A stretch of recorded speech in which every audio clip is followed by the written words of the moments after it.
പുതിയൊരു വീഡിയോയിലേക്ക് എല്ലാവർക്കും സ്വാഗതം. അബി നിർമ്മലിനോട് പറയുന്നുണ്ടായിരുന്നു, നിങ്ങളുടെ കൂടിക്കാഴ്ച ഇന്ന് തന്നെ നടക്കണം. നീ ഇങ്ങനെ രാത്രി എല്ലാവരും ഉറങ്ങി കഴിഞ്ഞ ശേഷം വീടിൻ്റെ അരികിലേക്ക് വന്നിട്ട് അവളോട് പുറത്തേക്ക് ഇറങ്ങി വരാൻ പറയണം. എന്നിട്ട് അവളെ കിസ് ചെയ്യണം, അതുപോലെ തന്നെ കെട്ടിപ്പിടിക്കണം എന്നൊക്കെ പറയുന്നുണ്ടായിരുന്നു. അപ്പോൾ ഞാൻ ക്യാമറയിൽ ഇതെല്ലാം പകർത്തും, എന്നിട്ട് വേണം അവളെ എൻ്റെ ജീവിതത്തിൽ നിന്ന് പുറത്താക്കാൻ എന്നൊക്കെ പറയാനുണ്ട്. അപ്പോൾ നിർമ്മലിനാണെങ്കിലും ആകെ ഒരു ടെൻഷനും കാര്യങ്ങളൊക്കെയാണ് കേട്ടോ. അപ്പോൾ ഇത് പോലീസ് എങ്ങാനും മണത്തറിഞ്ഞാൽ എന്നെ പോലീസ് പഞ്ഞിക്കിടുമ്പോൾ നിൻ്റെ പേരെങ്ങാനും എൻ്റെ വായിൽ നിന്ന് വരുമോ എന്നൊക്കെ ചോദിക്കുമ്പോൾ അങ്ങനെ ഒരിക്കലും എൻ്റെ പേര് അങ്ങനെ വരാൻ പാടില്ല, അതുണ്ടാവരുത് എന്ന് പറയാനുണ്ട്. അപ്പം നിനക്ക് വേണ്ടത് എന്താണെന്ന് വെച്ചാൽ ഞാൻ ചെയ്തു തരാം. ഇതൊക്കെ ചെയ്ത് കഴിഞ്ഞിട്ട് അവൾ എൻ്റെ ജീവിതത്തിൽ നിന്ന് ഒഴിഞ്ഞു പോയിട്ടുണ്ടെങ്കിൽ നീ കുറച്ച് ദിവസം ഇവിടെ നിന്ന് അങ്ങ് മാറി നിന്നോ. ഞങ്ങൾക്ക് ദുബായിലും ഒക്കെ ഷോപ്പുള്ളതാണ്. നിനക്ക് എന്താണെന്ന് വെച്ചാൽ ജോലി വേണമെങ്കിൽ അങ്ങനെ തരാം, കാശാണ് വേണ്ടത് വെച്ചാൽ അങ്ങനെ തരാം എന്നൊക്കെ പറയുന്നുണ്ടായിരുന്നു കേട്ടോ. അപ്പോൾ നിർമ്മൽ പറയുന്നുണ്ടായിരുന്നു, ഞാനിപ്പോഴത്തെ സാഹചര്യം എങ്ങനെയാണ് മറികടക്കുന്നതാണ് ചിന്തിക്കുന്നത്, അതൊക്കെ പിന്നീട് ഇത് കഴിഞ്ഞിട്ടുള്ള കാര്യങ്ങളല്ലേ എന്ന് പറയാണ്. പിന്നീട് നിർമ്മലിനോട് അബി പറയുന്നുണ്ടായിരുന്നു, വീട്ടിൽ എന്ത് പ്രശ്നം ഉണ്ടാകുമ്പോഴും അവളുടെ അനിയത്തി അച്ഛനും അമ്മയ്ക്കും പോകാൻ തയ്യാറാണ്, പക്ഷേ ഇവള് അവിടെ പോവാതെ പിടിച്ചു നിൽക്കുകയാണ്. ഞാൻ തെറ്റ് ചെയ്തു എന്ന് പറഞ്ഞിട്ടാണ് അവളവിടെ പിടിച്ചു നിൽക്കുന്നത്. ഇനി എന്തായാലും ഒരുപാട് കാലം അവളുടെ മുഖം കണ്ട് എനിക്ക് ജീവിക്കാൻ പറ്റില്ല, അവൾ എൻ്റെ ജീവിതത്തിൽ നിന്ന് ഒഴിഞ്ഞു പോയേ പറ്റുള്ളൂ എന്ന് പറയാൻ കേട്ടോ. അപ്പോൾ നീ ഞാൻ പറയുന്ന പോലെ അങ്ങ് ചെയ്താൽ മതി, ബാക്കിയെല്ലാം ഞാൻ നോക്കിക്കോളാം എന്നൊക്കെ പറയുന്നുണ്ടായിരുന്നു കേട്ടോ നിർമ്മലിനോട്. അപ്പോൾ നിർമ്മലിനാണെങ്കിലും ആകെ ഒരു പേടിയും കാര്യങ്ങളൊക്കെ ആയതുകൊണ്ടാണ് അബി അങ്ങനെയൊക്കെ പറയുന്നത്. അപ്പോൾ എന്തായാലും നിനക്ക് വേണ്ടിയിട്ട് ഞാൻ അവസാനത്തെ ഒരു ഇതും കൂടെ പരീക്ഷിച്ച് നോക്കാം എന്നൊക്കെ പറഞ്ഞിട്ട് രണ്ടുപേരും കൈയൊക്കെ കൊടുത്തിട്ടാണ് പിരിയുന്നത്. പിന്നീട് നൈനയാണെങ്കിൽ രാത്രിയിൽ ഇങ്ങനെ റൂമിൽ ബെഡ്ഷീറ്റൊക്കെ നേരാക്കിക്കൊണ്ടിരിക്കുകയാണ്. ആ സമയത്ത് ആദർശ അവിടേക്ക് വന്നിട്ട് ഇങ്ങനെ ചോദിക്കുന്നുണ്ടായിരുന്നു, ആ റെസ്റ്റോറൻറ്റിൽ വെച്ചിട്ട് നീ എന്നെ കണ്ടിട്ട് എന്താ എന്നെ അറിയില്ല എന്ന് പറഞ്ഞതെന്നൊക്കെ ചോദിക്കുമ്പോൾ നൈന ഇങ്ങനെ അറിയാത്ത പോലെ ഇങ്ങനെ സംസാരിക്കുകയാണ് കേട്ടോ. ഇനി ആദർശേട്ടൻ അവിടെ ഇല്ലായിരുന്നല്ലോ എന്നൊക്കെ ഇങ്ങനെ പറയുന്നുണ്ടായിരുന്നു. അപ്പോൾ നീ വെറുതെ എന്നെ മനഃപൂർവ്വം ഇതാക്കിയതാണ്, നിനക്ക് എന്നെ മനസ്സിലായിട്ടുണ്ട് എന്നൊക്കെ പറയുമ്പോൾ എന്തൊക്കെയാണ് ഈ ആദർശേട്ടൻ പറഞ്ഞുകൊണ്ടിരിക്കുന്നത്, അതിന് ആദർശേട്ടൻ അവിടെ ഉണ്ടായിരുന്നില്ല എന്ന് പറയുമ്പോൾ അവിടെ ഒരു സിക്കുകാരനില്ലായിരുന്നോ വേഷം കെട്ടിയിട്ട്, അത് ഞാനായിരുന്നു എന്ന് പറയാണ് കേട്ടോ.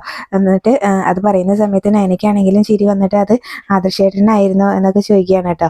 എന്നിട്ട് നീ ഇങ്ങനെ എന്നെ മനസ്സിലായിട്ടും ഇങ്ങനെ മാനേജരോട് എന്നെ മനസ്സിലായില്ല എന്ന് പറഞ്ഞാണ് എന്നെ മനഃപൂർവ്വം കരിവാരി തേച്ചാണ് എന്നൊക്കെ പറയുന്നുണ്ടായിരുന്നു കേട്ടോ. അപ്പം എനിക്കാണെങ്കിലും ദേഷ്യം വന്നിട്ട് പറയുന്നുണ്ടായിരുന്നു, എങ്കിൽ കണക്കായി പോയി, എൻ്റെ ചേച്ചീനെ സഹായിക്കാൻ പറ്റില്ല എന്നല്ലേ പറഞ്ഞിട്ടുണ്ടായിരുന്നത്, പിന്നെ എന്തിനാ വേഷം മാറി ഞങ്ങളുടെ പിറകെ വന്നതെന്നൊക്കെ ചോദിക്കുന്നുണ്ടായിരുന്നു.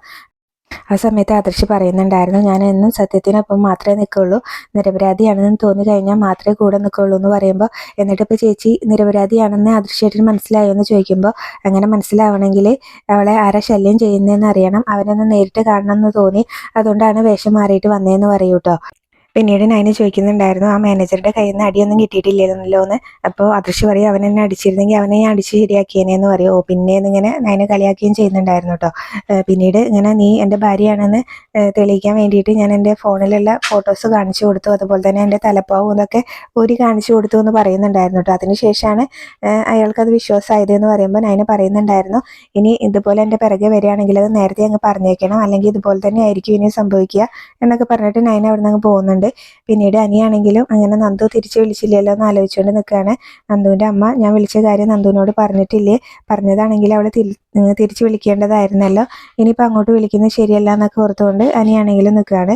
പിന്നീട് കനകയും അതുപോലെ തന്നെ നന്ദും കൂടെ കിടക്കുകയാണ്. അപ്പോൾ നന്ദു ഉറങ്ങിയിട്ടുണ്ടാവും. അപ്പോൾ കനക മനസ്സിൽ വിചാരിക്കുന്നുണ്ടായിരുന്നു, ഇത് നമുക്ക് ഒരിക്കലും പൊരുത്തപ്പെടാൻ പറ്റാത്തൊരു ബന്ധമായതുകൊണ്ടാണ് അമ്മ ഇതിൽ നിന്ന് മോളെ തടയുന്നത്, മോൾക്ക് അമ്മേനോടൊരു ദേഷ്യവും തോന്നരുത് എന്നൊക്കെ ഓർത്ത് നന്ദുവിനെ ചേർത്ത് പിടിച്ച് കിടക്കുകയാണ് കേട്ടോ. അപ്പോൾ കനയ്ക്കാണെങ്കിലും ഭയങ്കര വിഷമമൊക്കെ ഉണ്ട്.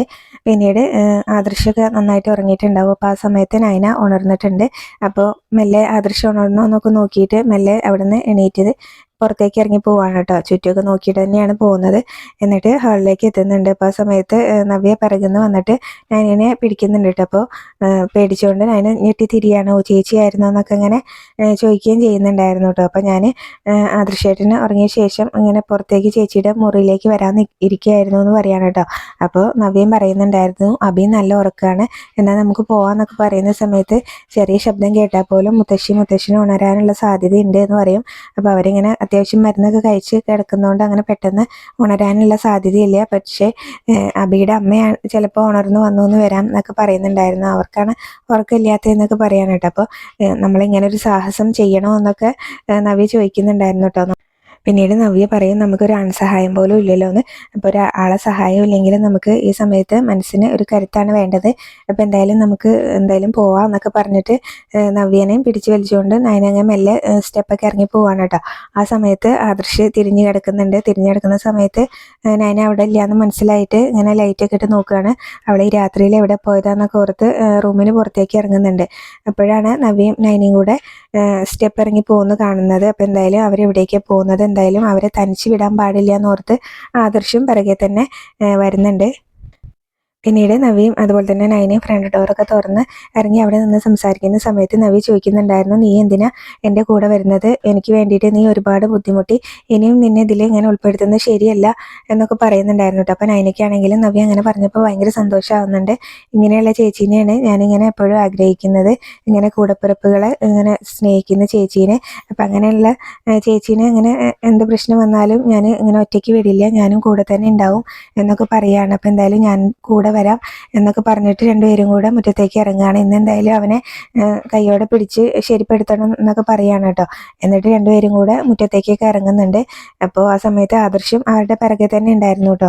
അപ്പോൾ എന്തായാലും ഇവിടെ എന്തായാലും പുറത്തൊക്കെ നല്ല ക്യാമറയൊക്കെ ഉള്ളതല്ലേ, അപ്പോൾ എന്തായാലും അവിടെ നടക്കുന്ന കാര്യങ്ങളെല്ലാം ക്യാമറയിൽ പതിഞ്ഞോളൂ എന്നൊക്കെ പറഞ്ഞിട്ടാണ് നയന നവ്യനെ വിളിച്ചുകൊണ്ട് പോകുന്നത് കേട്ടോ. അപ്പോൾ ആ സമയത്ത് നവ്യക്കാണെങ്കിലും ഭയങ്കര പേടിയാണ് കേട്ടോ, നീ വരണ്ട എന്നൊക്കെ പറയുകയൊക്കെ ചെയ്യുന്നുണ്ടായിരുന്നു. പിന്നീട് ആദർശാണെങ്കിലും അവരുടെ പിറകെ തന്നെ ഉണ്ട്. എന്നിട്ട് പിന്നീട് ആ എസ്ഐനെ വിളിച്ചിട്ട് കാര്യങ്ങളൊക്കെ പറയുന്നുണ്ടായിരുന്നു. അപ്പോൾ എന്തായാലും 2 പോലീസുകാരെയും കൂട്ടി ഞാൻ അങ്ങോട്ട് വരാമെന്ന് ആ എസ്ഐ പറയുകയും ചെയ്യുന്നുണ്ട്. പിന്നീട് അഭിനെയാണ് കാണിക്കുന്നത്. അഭിയാണെങ്കിലും നവ്യ റൂമിൽ നിന്ന് പുറത്തിറങ്ങി പോയതൊക്കെ അറിഞ്ഞിട്ടുണ്ടായിരുന്നു. നവ്യനെ പുറത്താക്കുന്ന കാര്യങ്ങളൊക്കെ ഓർത്തുകൊണ്ടാണ് നിൽക്കുന്നത്. അപ്പോൾ നിർമ്മലുമായിട്ടുള്ള രംഗങ്ങളൊക്കെ മുത്തശ്ശിനെ കാണിക്കണം. ഇങ്ങനെ നിർമ്മല അവളെ ഇങ്ങനെ ചുംബിക്കുന്ന രംഗങ്ങളൊക്കെ ആദ്യം തന്നെ അയച്ചു കൊടുക്കാൻ പോകുന്നത് മുത്തശ്ശനായിരിക്കും, നിർമ്മലിനെ കൊണ്ട് അയപ്പിക്കും.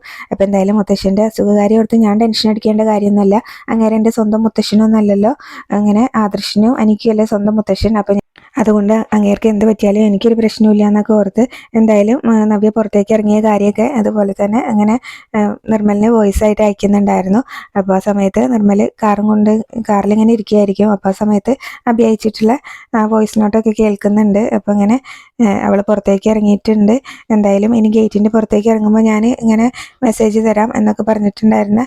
അതെല്ലാം കേൾക്കുന്നുണ്ടായിരുന്നു. പിന്നീട് നയനിയാണ് കേട്ടോ ഗേറ്റിന് പുറത്തേക്ക് ഇറങ്ങുന്നത്. നവിയും നയനിയും കൂടെ ഇറങ്ങുന്നുണ്ട്. അപ്പോൾ ആദർശ് ഇവരെ നോക്കിക്കൊണ്ട് അവിടെ തന്നെ നിൽക്കുന്നുണ്ട്. അപ്പോൾ ആ സമയത്ത് നവ്യനോട് അവിടെ നിന്നിട്ട് നയന പോവാന്നാണ് കേട്ടോ പറയുന്നത്. അപ്പോൾ എന്തായാലും നീ പോണ്ടെന്നൊക്കെ പറയുന്നുണ്ടായിരുന്നു നവ്യ. അപ്പോൾ എനിക്കറിയാം അവൻ എങ്ങനെ കൈകാര്യം ചെയ്യണമെന്ന്, അപ്പോൾ ചേച്ചി അങ്ങോട്ട് മാറി നിൽക്ക് എന്നൊക്കെ പറഞ്ഞിട്ട് നവ്യനെ അവിടെ നിന്ന് അങ്ങ് മാറ്റി നിർത്തുകയാണ് കേട്ടോ. എന്നിട്ട് നയന പറയുന്നുണ്ടായിരുന്നു, ഞാൻ മുഖം മറിച്ച് പോവാന്ന് പറഞ്ഞിട്ട് സാരിയുടെ ഇതെടുത്തിട്ട് ഇങ്ങനെ തലയിലൂടെയൊക്കെ ഇട്ടിട്ട് മുഖം മറിച്ചിട്ടാണ് അവിടെ നിൽക്കുന്നത്.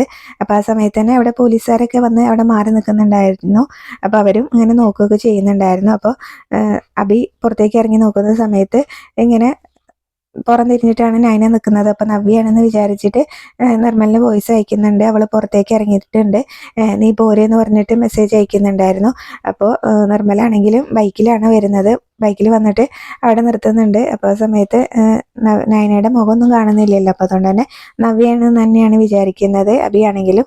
അപ്പോൾ ഇതെല്ലാം നോക്കിക്കൊണ്ട് ആദർശം അവിടെ തന്നെ നിൽക്കുന്നുണ്ട്. അപ്പോൾ ആദർശം അങ്ങ് നടക്കുന്ന സമയത്ത് കല്ലിൽ തട്ടിയിട്ട് അങ്ങ് വീഴാൻ പോവാണ് കേട്ടോ. അപ്പോൾ അഭി ആദർശിനെ കാണുന്നുണ്ട്. അപ്പോൾ നവ്യ ഇത് കാണുന്നുണ്ട്. അപ്പോൾ നവ്യ ആദർശിൻ്റെ അടുത്തേക്ക് വന്നിട്ട് ചോദിക്കുന്നുണ്ട്, എന്തെങ്കിലും പറ്റിയോ ആദർശമായിട്ടാണ്? ഒന്നും പറ്റില്ല എന്ന് നവ്യനോട് ആദർശ് പറയുകയും ചെയ്യുന്നുണ്ടായിരുന്നു കേട്ടോ. അപ്പോഴാണ് അഭിക്ക് കാര്യം മനസ്സിലാവുന്നത്. അപ്പോൾ പിന്നെ പുറത്താരാ നിൽക്കുന്നതെന്ന് ഇങ്ങനെ ഓർത്തുകൊണ്ട് അഭി നിൽക്കുകയാണ്. പിന്നീട് നിർമ്മലാണെങ്കിലും ഹെൽമെറ്റൊക്കെ ഊരിയിട്ട് ബൈക്കിൽ നിന്ന് അങ്ങ് ഇറങ്ങുന്നുണ്ട്. അപ്പോൾ നൈനയാണെങ്കിലും മുഖം മറച്ചുകൊണ്ട് തന്നെ അവിടെ തന്നെ നിൽക്കുകയാണ്. അപ്പോൾ അവിടെയാണ് ഇന്നത്തെ എപ്പിസോഡ് അവസാനിച്ചിട്ടുള്ളത്.